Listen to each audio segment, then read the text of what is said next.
Hi friends, എല്ലാവർക്കും പുതിയൊരു വീഡിയോയിലേക്ക് സ്വാഗതം. ഇന്ന് ഞാൻ വന്നിരിക്കുന്നത് വളരെ എളുപ്പത്തിൽ തയ്യാറാക്കാൻ പറ്റുന്ന മാങ്ങ കൊണ്ടുള്ള ഒരു മോസിൻ്റെ റെസിപ്പിയായിട്ടാണ്. വെറും രണ്ട് ഇൻഗ്രീഡിയൻസ് കൊണ്ട് വളരെ എളുപ്പത്തിൽ നമുക്ക് ഈ മാംഗോ മോസ് തയ്യാറാക്കിയെടുക്കാം.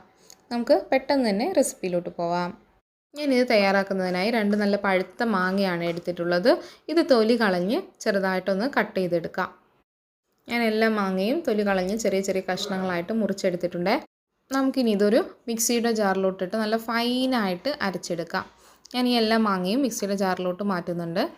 വീഡിയോ കണ്ടുകൊണ്ടിരിക്കുന്നവരിൽ ചാനൽ ആദ്യമായിട്ട് കാണുന്നവരുണ്ടെങ്കിൽ ഒന്ന് സബ്സ്ക്രൈബ് ചെയ്ത് സപ്പോർട്ട് ചെയ്യാൻ മറക്കല്ലേ. കൂട്ടത്തിൽ ആ ബെൽ ബട്ടൺ കൂടി എനേബിൾ ചെയ്ത് അതിലെ ഓൾ എന്ന ഓപ്ഷൻ സെലക്ട് ചെയ്താൽ ഞാനിടുന്ന എല്ലാ വീഡിയോയുടെയും നോട്ടിഫിക്കേഷൻ നിങ്ങൾക്ക് ലഭിക്കുന്നതായിരിക്കും. ഇപ്പോൾ മാങ്ങ നല്ല ഫൈനായിട്ട് അരിഞ്ഞ് കിട്ടിയിട്ടുണ്ട്. നമുക്കിനി ഇതൊരു പാത്രത്തിലോട്ട് മാറ്റാം. ഇത് നല്ല നാരുകളൊക്കെ ഉള്ള മാങ്ങയാണെങ്കിൽ ഒന്ന് അരിച്ചെടുക്കുന്നത് നന്നായിരിക്കും. എൻ്റേത് നല്ല ഫൈനായിട്ട് അരിഞ്ഞ് കിട്ടിയത് കൊണ്ട് ഞാൻ അരിച്ചെടുത്തിട്ടില്ല. ഞാൻ മാങ്ങ എല്ലാം ഒരു പാത്രത്തിലോട്ട് മാറ്റിയിട്ടുണ്ട്. ഒരു പകുതി ഭാഗം ഞാൻ വേറൊരു പാത്രത്തിലോട്ട് വെച്ചിട്ടുണ്ട്.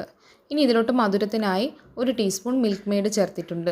ഇത് ഓപ്ഷണലാണ്. നല്ല മധുരമുള്ള മാങ്ങയാണെങ്കിൽ മിൽക്ക് മെയ്ഡോ കണ്ടൻസ്ഡ് മിൽക്കൊന്നും ചേർക്കേണ്ടതില്ല.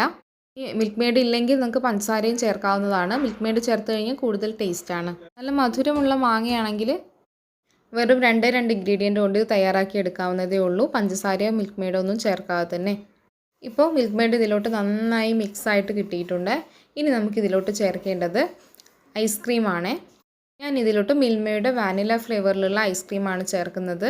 ഐസ്ക്രീമിന് പകരം നിങ്ങൾക്ക് വിപ്പിംഗ് ക്രീമില്ലേ, വിപ്പിംഗ് ക്രീം നന്നായിട്ട് ബീറ്റ് ചെയ്ത ശേഷം അതിലോട്ട് ഈ മാങ്ങയും ചേർത്തോട്ടൊന്ന് മിക്സ് ചെയ്തെടുക്കാവുന്നതാണ്.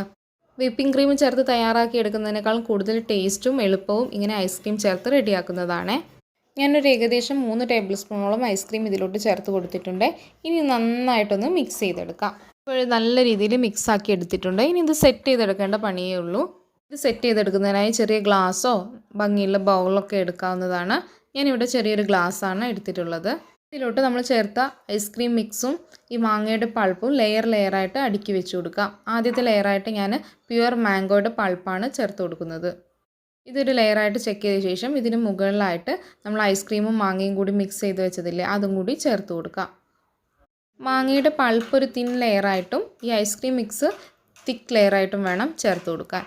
ഇനി ഈ ഗ്ലാസിൻ്റെ പകുതിയോടടുത്ത് ഈ ഐസ്ക്രീം മിക്സ് ഒഴിച്ചു കൊടുത്ത ശേഷം അതിന് മുകളിലായിട്ട് ഒരു ലെയർ മാങ്ങയുടെ പൾപ്പ് കൂടി സെറ്റ് ചെയ്തെടുക്കാം. മാങ്ങയുടെ പൾപ്പിൻ്റെ ഒരു ചെറിയ ലെയർ ക്രിയേറ്റ് ചെയ്തെടുത്ത ശേഷം അതിന് മുകളിലായിട്ട് വീണ്ടും ഐസ്ക്രീം മിക്സ് വെച്ച് കൊടുക്കാം. ഇനി അതിന് മുകളിലായിട്ട് വീണ്ടും മാങ്ങയുടെ ലെയറും കൂടി സെറ്റ് ചെയ്തെടുത്താൽ നമുക്ക് ഏകദേശം ഒരു 2 മണിക്കൂർ ഇതൊന്ന് ഫ്രീസറിൽ വെച്ചൊന്ന് തണുപ്പിച്ചെടുക്കാം. ഇങ്ങനെ വളരെ എളുപ്പത്തിൽ നമ്മുടെ മാംഗോ മോസ് നമുക്ക് റെഡിയാക്കിയെടുക്കാം. നിങ്ങൾ ഐസ്ക്രീമോ നല്ല മധുരമുള്ള വിപ്പിംഗ് ക്രീമൊക്കെയാണ് മാംഗോ മോസിലോട്ട് ചേർക്കുന്നതെങ്കിൽ അഡീഷണൽ മധുരത്തിൻ്റെയോ മിൽക്ക് മെയ്ഡിൻ്റെയോ ഒന്നും ആവശ്യമില്ല. മധുരമില്ലാത്ത വിപ്പിംഗ് ക്രീമാണ് എടുക്കുന്നതെങ്കിൽ ആവശ്യത്തിന് മധുരമോ മിൽക്ക് മെയ്ഡോ ചേർത്തിട്ട് നന്നായിട്ടൊന്ന് മിക്സ് ചെയ്തെടുക്കാം. അങ്ങനെ വളരെ ടേസ്റ്റി ആയിട്ടുള്ള മാംഗോ മോസ് വളരെ എളുപ്പത്തിൽ തയ്യാറാക്കി എടുത്തിട്ടുണ്ട്. എല്ലാവരും ഇതുപോലെ വീട്ടിൽ തയ്യാറാക്കി നോക്കി ഫീഡ്ബാക്ക് കമൻ്റായിട്ട് അറിയിക്കുമല്ലോ. ഇപ്പോൾ മാങ്ങയുടെയൊക്കെ സീസണല്ലേ, എല്ലാവർക്കും തയ്യാറാക്കിയെടുക്കാൻ പറ്റുന്ന ഒരു ഈസി റെസിപ്പിയാണിത്. കൂടാതെ നിങ്ങൾക്ക് ഈ റെസിപ്പി ഇഷ്ടപ്പെട്ടാൽ ലൈക്ക് ചെയ്യാനും ഫ്രണ്ട്സിനും റിലേറ്റീവ്സിനൊക്കെ ഷെയർ ചെയ്ത് കൊടുക്കാനും മറക്കല്ലേ. ചാനൽ ഇതുവരെ സബ്സ്ക്രൈബ് ചെയ്യാത്തവരുണ്ടെങ്കിൽ സബ്സ്ക്രൈബ് ചെയ്ത് കൂടി സപ്പോർട്ട് ചെയ്യൂ. ഈ ചൂടുകാലത്ത് നുണഞ്ഞിരിക്കാൻ പറ്റിയ ഒരു റെസിപ്പിയാണ് ഇത്.